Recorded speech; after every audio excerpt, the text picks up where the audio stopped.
ಶ್ರೀ ವಾಸವಿ ಕನ್ಯಕಾದೇವಿ ಪುರಾಣ ದಶಮ ಅಧ್ಯಾಯ. ವಾಸವಿ ವಿರೂಪಾಕ್ಷರ ವಿದ್ಯಾ ಪರೀಕ್ಷೆಗಳು, ಕೀರ್ತಿ ಪ್ರತಿಷ್ಠೆಗಳು.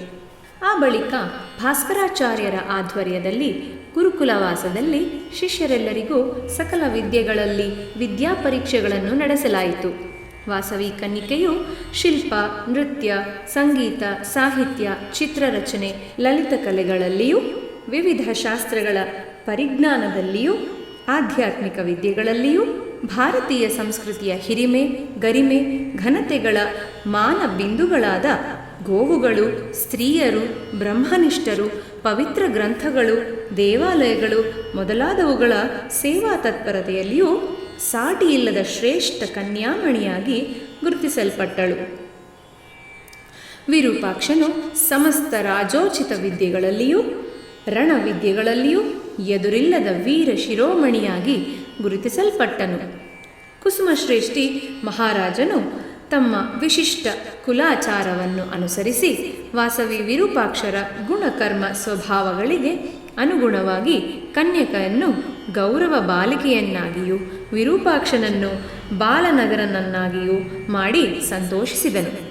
ಮಹಾವೀರನಾದ ವಿರೂಪಾಕ್ಷನು ಸರ್ವ ಬಾಲನಗರ ಸೈನ್ಯಗಳಿಗೆ ಅಧಿಪತಿಯಾದನು. ಗೌರವ ಬಾಲಿಕೆಯಾದ ವಾಸವಿ ಕನ್ಯಕೆಯು ತ್ರಿಲೋಕೈಕ ಸೌಂದರ್ಯ ರಾಶಿಯಾಗಿ ಕಾಣತೊಡಗಿದಳು. ಲಲಿತ ಕಲೆಗಳಲ್ಲಿಯೂ ಆಧ್ಯಾತ್ಮಿಕ ವಿದ್ಯಾ ವಿಜ್ಞಾನದಲ್ಲಿಯೂ ಸಾಟಿಯಿಲ್ಲದ ಉತ್ತಮ ವಿದುಷಿ ಮಣಿಯಾಗಿ ಅಪರ ಸರಸ್ವತಿಯಾಗಿ ಕೀರ್ತಿಸಲ್ಪಡತೊಡಗಿದಳು. ಆ ಬಾಲಾಮಣಿಯು ಸಮಸ್ತ ಪ್ರಜೆಗಳಿಗೆ ಹೀಗೆ ಬೋಧಿಸತೊಡಗಿದಳು: ಸಮಸ್ತ ಜೀವಿಗಳಲ್ಲಿರುವ ಆತ್ಮವು ಒಂದೇ. ಆದ್ದರಿಂದ ಮಾನವರು ತಮ್ಮನ್ನು ತಾವು ಪ್ರೇಮಿಸಿ ಸೇವಿಸಿಕೊಳ್ಳುವಂತೆ ಸರ್ವ ಜೀವಿಗಳನ್ನು ಪ್ರೇಮಿಸಿ ಸೇವಿಸುತ್ತಿರಬೇಕು. ಸರ್ವರನ್ನು ಸಮದೃಷ್ಟಿಯಿಂದ ನೋಡಬೇಕು. ಸಮತ್ವವೇ ಯೋಗವೆನ್ನಲ್ಪಡುವುದು. ಕಾಮವೇ ಸರ್ವ ದುಃಖಗಳಿಗೆ ಮೂಲವು. ಆದ್ದರಿಂದ ಮಾನವರು ಕಾಮವನ್ನು, ಅದರಿಂದ ಹುಟ್ಟುವ ಕ್ರೋಧವನ್ನು ಜಯಿಸಬೇಕು. ಪ್ರತಿಯೊಬ್ಬ ವ್ಯಕ್ತಿಯೂ ಇಂದ್ರಿಯ ನಿಗ್ರಹವನ್ನು ಹೊಂದಬೇಕು. ಮಾನವರಲ್ಲಿ ಸತ್ಯ, ಶಾಂತಿ, ಕರುಣೆ, ಅಹಿಂಸೆ ಪಂಚಪ್ರಾಣಗಳಂತೆ ಮೈಗೂಡಿರಬೇಕು. ಪ್ರತಿಯೊಬ್ಬರೂ ಚತುರ್ವಿಧ ಪುರುಷಾರ್ಥಗಳನ್ನು ಸಾಧಿಸುತ್ತಾ ಋಣತ್ರಯ ಮುಕ್ತರಾಗಿ ಮೋಕ್ಷ ಸಾಮ್ರಾಜ್ಯವನ್ನು ಹೊಂದಲು ನಿರಂತರವೂ ಪ್ರಯತ್ನಿಸಬೇಕು.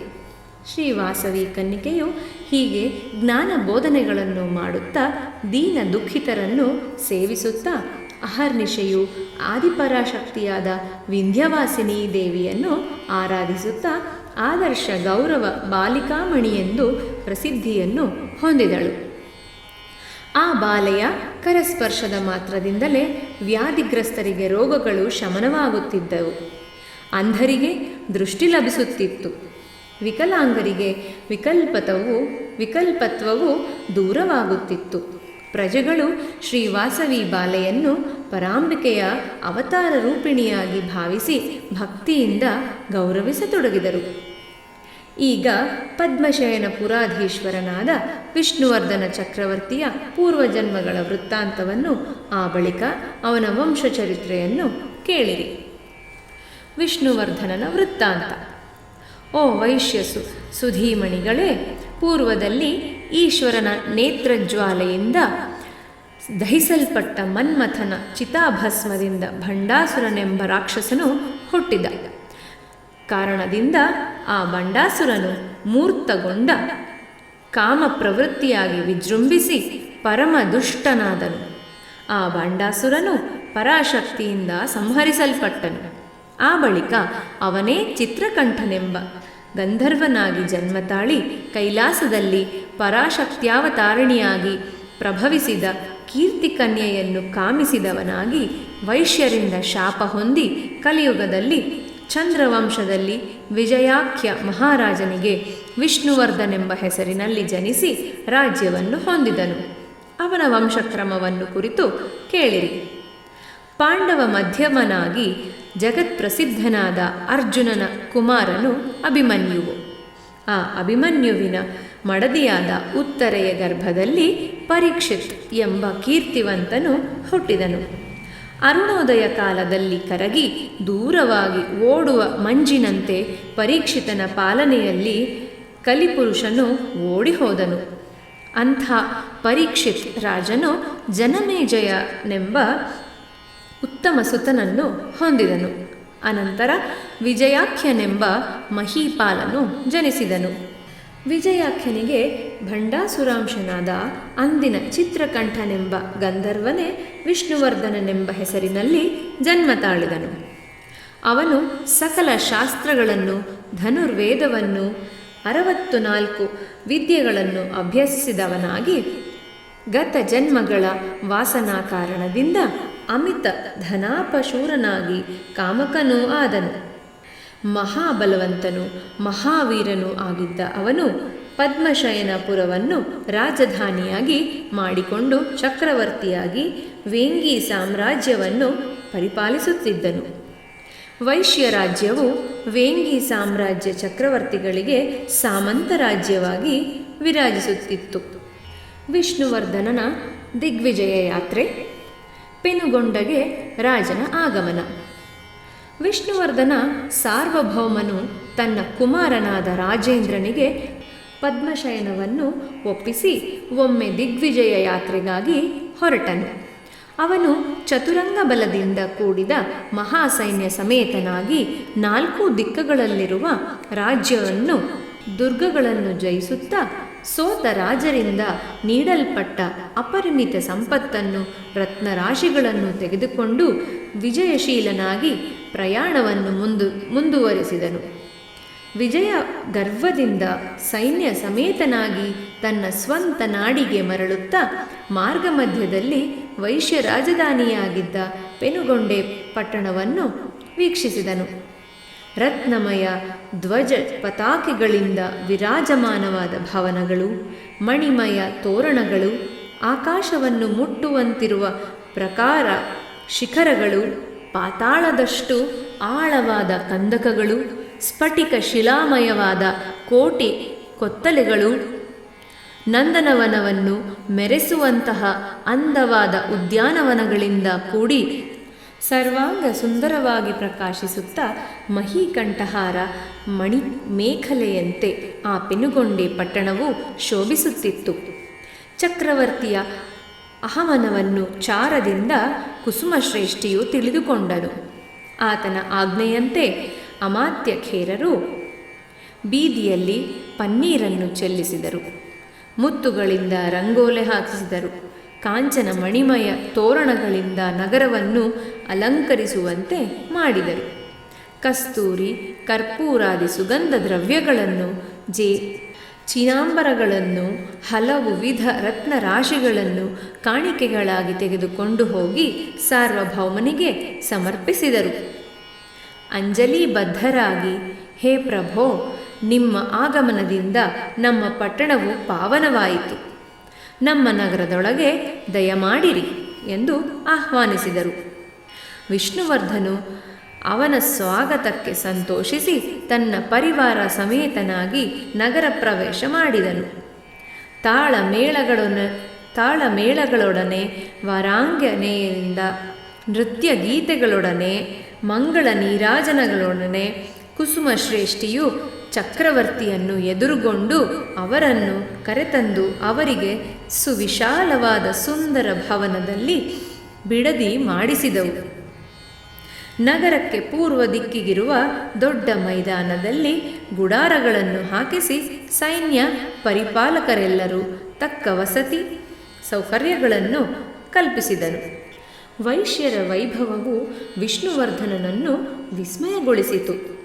ಬಿಡದಿಯ ಭವನದ ಅಂದ ಚಂದಗಳು, ತನ್ನ ಮೇಲೆ ವೈಶ್ಯರು ತೋರಿಸಿದ ಆದರಾಭಿಮಾನಗಳು ಅವನ ಮೇಲೆ ತುಂಬ ಪ್ರಭಾವ ಬೀರಿದವು. ಆ ದಿನ ಸಾಯಂಕಾಲ ಬಿಡದಿಯ ಸೌಧೋಪರಿ ಪ್ರಾಂಗಣದಲ್ಲಿ ಚಕ್ರವರ್ತಿಯು, ಪ್ರಧಾನಮಂತ್ರಿಗಳು, ಕುಸುಮಶ್ರೇಷ್ಠಿಯ ಅಮಾತ್ಯ ಶೇಖರನು ಉಚಿತ ಆಸನಗಳಲ್ಲಿ ಆಸೀನರಾಗಿ ದಿಗ್ವಿಜಯ ಯಾತ್ರಾ ವಿಶೇಷಗಳನ್ನು ಕುರಿತು ಇಷ್ಟರಲ್ಲಿ ವಾಸವಿ ಕನ್ಯಕೆಯು ಸರ್ವಾಲಂಕಾರ ಭೂಷಿತಳಾಗಿ ತನ್ನ ಸಖಿಯರೊಡಗೂಡಿ ವೈಶ್ಯರಾಜ ಪ್ರಾಸಾದದಿಂದ ಹೊರಟು ಮಂಗಳವಾದ್ಯಗಳು ಪ್ರತಿಧ್ವನಿಸುತ್ತಿರಲು ಮಂಗಳತೂರ್ಯ ಮಧುರ ಸ್ವರಗಳಿಂದ ಆಕರ್ಷಿತರಾಗಿ ವಿಷ್ಣುವರ್ಧನ ಚಕ್ರವರ್ತಿ ಮತ್ತಿತರರು ಆ ಕಡೆಗೆ ನೋಡಲು ತಟಿಲ್ಲತೆಯಂತೆ ವಿರಾಜಮಾನಲಾಗಿದ್ದ ಕನ್ಯಕೆಯು ಚಕ್ರವರ್ತಿಯ ಕಣ್ಣುಗಳಿಗೆ ಕಂಡಳು. ತಾರೆಗಳ ಮಧ್ಯೆ ಚಂದ್ರನಂತೆ ಪ್ರಕಾಶಿಸುತ್ತಿರುವ ಆ ಕನ್ಯಕೆಯ ಲಾವಣ್ಯವು ವಿಷ್ಣುವರ್ಧನ ಮಹಾರಾಜನನ್ನು ಪುಳಕಿತಗೊಳಿಸಿತು. ಅವನು ಆಶ್ಚರ್ಯಮಗ್ನನಾಗಿ ಅಲ್ಲಿರುವವರಿಗೆ ವಾಸವಿ ಕನ್ಯಕೆಯನ್ನು ತೋರಿಸುತ್ತಾ, ಆತ್ಮೀಯರೇ, ನಾನು ದಿಗ್ವಿಜಯ ಯಾತ್ರೆ ಮಾಡುತ್ತಾ ಈ ಅನಂತ ಭೂಮಂಡಲವನ್ನು ಸುತ್ತಿ ಬಂದೆನು. ಆದರೆ ಇಂತಹ ಸೌಂದರ್ಯ ರಾಶಿಯನ್ನು ಎಲ್ಲಿಯೂ ನೋಡಲಿಲ್ಲ. ಮಿಂಚಿನ ಬಳ್ಳಿಯೇ ಸ್ತ್ರೀ ರೂಪವನ್ನು ಧರಿಸಿ ಈ ಮೇಧಿನಿಯಲ್ಲಿ ಸಂಚರಿಸುತ್ತಿರಬಹುದೆನಿಸುವ ತ್ರಿಜಗನ್ಮೋಹಕ ರೂಪಿಣಿಯಾದ ಈ ಕನ್ಯಕೆ ಯಾರು? ನೆಲದ ಮೇಲೆ ನಲಿದಾಡಲು ಬಂದ ದೇವಕನ್ಯೆಯೇ? ಇಲ್ಲದಿದ್ದರೆ ಮಾನವ ಕಾಂತೆಗೆ ಇಂಥ ಅತಿಲೋಕ ಸೌಂದರ್ಯವಿರುವುದು ಅಸಂಭವವಲ್ಲವೇ? ಈ ತರುಣಿ ಲಲಾಮ ಯಾರು, ತಿಳಿಸಿಕೊಡಿ ಎಂದು ಪ್ರಶ್ನಿಸಿದನು. ಅಷ್ಟರಲ್ಲಿ ಅಲ್ಲಿದ್ದ ವೈಶ್ಯ ಮಂತ್ರಿಯು, ಸಾರ್ವಭೌಮ, ಈ ಕನ್ಯೆಯು ನಮ್ಮ ಮಹಾರಾಜನಾದ ಕುಸುಮಶ್ರೇಷ್ಠಿಯ ಸುಪುತ್ರಿ. ಪುತ್ರಕಾಮೇಷ್ಠಿ ಯಜ್ಞದಿಂದ ಪರಮೇಶ್ವರಿಯು ಅನುಗ್ರಹದಿಂದ ಜನಿಸಿದ ವರಪುತ್ರಿ. ಜಗದ್ವಿಖ್ಯಾತ ವೀರಕುಮಾರನಾದ ವಿರೂಪಾಕ್ಷನ ಸಹೋದರಿ ಎಂದು ವಾಸವಿ ಕನ್ಯಕೆಯನ್ನು ಕುರಿತು ವಿವರಿಸಿದನು. ವಿಷಯವನ್ನು ತಿಳಿದುಕೊಂಡು ವಿಷ್ಣುವರ್ಧನ ಚಕ್ರವರ್ತಿಯು ಅವರಿಂದ ಬೀಳ್ಕೊಂಡು ಏಕಾಂತವನ್ನು ಸೇರಿ ಮನದ ವಿರಹಾನಲ ಸಂತಪ್ತನಾದನು. ವಿವಾಹಕ್ಕಾಗಿ ರಾಯಭಾರ. ನಂತರ ಸಾರ್ವಭೌಮನು ತನ್ನ ಅಮಾತ್ಯ ಶೇಖರನಾದ ವಿಜಯಸಿಂಹನನ್ನು ಕರೆಸಿ ತನ್ನ ಮನದೊಳಗಿನ ಚಿಂತನೆಯನ್ನು ವ್ಯಕ್ತಪಡಿಸಿ, ಹೇ ಮಂತ್ರಿವರ್ಯ, ನನ್ನಿಂದ ಸರ್ವ ದಿಕ್ಕುಗಳು ಜಯಿಸಲ್ಪಟ್ಟವು. ಆದರೆ ನನ್ನ ಮನಸ್ಸು ವಾಸವಿ ಕನ್ನಿಕೆಯಿಂದ ಜಯಿಸಲ್ಪಟ್ಟಿದೆ. ಪ್ರಿಯ ವಚನಗಳಿಂದಾಗಲಿ, ಅನಂತ ಸಂಪತ್ತಿನಿಂದಾಗಲಿ, ಅಥವಾ ಕಡೆಗೆ ರಾಜ್ಯದಿಂದಾಗಲಿ ಸಕಲೋಪಾಯಗಳಿಂದ ವಾಸವಿಯೊಡನೆ ನನ್ನ ವಿವಾಹ ಸಂಬಂಧವನ್ನು ಏರ್ಪಡಿಸಬೇಕಾಗಿಸೆ ಎಂದು ಹೇಳಿದನು. ಆ ಸಾರ್ವಭೌಮನ ಮಂತ್ರಿಗಳು ಕುಸುಮಶ್ರೇಷ್ಠಿಯ ಪ್ರಧಾನ ಅಮಾತ್ಯರ ಬಳಿ ಸಾರಿ ತಮ್ಮ ಚಕ್ರವರ್ತಿಯ ಕೋರಿಕೆಯನ್ನು ಹೊರಗೆಡಹಿ, ಅಮಾತ್ಯರೇ, ಇಂದ್ರ ಸಮಾನನಾದ ವಿಷ್ಣುವರ್ಧನ ಚಕ್ರವರ್ತಿಗೂ ಕುಬೇರ ಸಮಾನನಾದ ಕುಸುಮಾರ್ಯನಿಗೂ ಈ ಬೀಗತನವು ವಸಂತ ಮಾಸಕ್ಕೂ ವನಕ್ಕೂ ಇರುವ ಸಂಬಂಧದಂತೆ ಶುಭಕರವಾಗಬಲ್ಲದು. ವೈಶ್ಯರ ಬಲ ಸಂಪತ್ತುಗಳು 100 ಪಟ್ಟು ವರ್ಧಿಸಬಲ್ಲವು ಎಂದು ನುಡಿದರು. ಆಗ ವೈಶ್ಯ ಸಚಿವರು ಬಹು ಕುಪಿತರಾಗಿ ಗರ್ಭದಲ್ಲಿ ಅಗ್ನಿಯನ್ನು ಬಚ್ಚಿಟ್ಟುಕೊಂಡ ಶಮಿ ವೃಕ್ಷಗಳಂತೆ ಗಂಭೀರವಾದರು. ಅವರು ಮಂತ್ರಿಗಳೊಡನೆ, ಓ ಸಚಿವರೇ, ಚಂದ್ರವಂಶೀಯನಾದ ವಿಷ್ಣುವರ್ಧನ ಚಕ್ರವರ್ತಿಗೂ ಕೃಷಿ, ಗೋರಕ್ಷಣೆ, ವಾಣಿಜ್ಯಗಳಿಂದ ಜೀವಿಸುವ ವೈಶ್ಯರ ಕನ್ಯೆಗೂ ಹೇಗೆ ಜೊತೆಯಾಗುವುದು? ಇಂಥ ವರ್ಣಾಂತರ ವಿವಾಹಗಳು ಪೂರ್ವದಲ್ಲಿ ಎಲ್ಲಿಯೂ ನಡೆಯಲಿಲ್ಲ. ಧರ್ಮಸಮ್ಮತವಲ್ಲದ ಸಂಬಂಧದಿಂದ ಉಂಟಾಗುವ ಸಂಪತ್ತು ಬಲಗಳು ಎಂತಹವಾದರೂ ನಮಗವು ತೃಣಪ್ರಾಯವಾಗುವವು.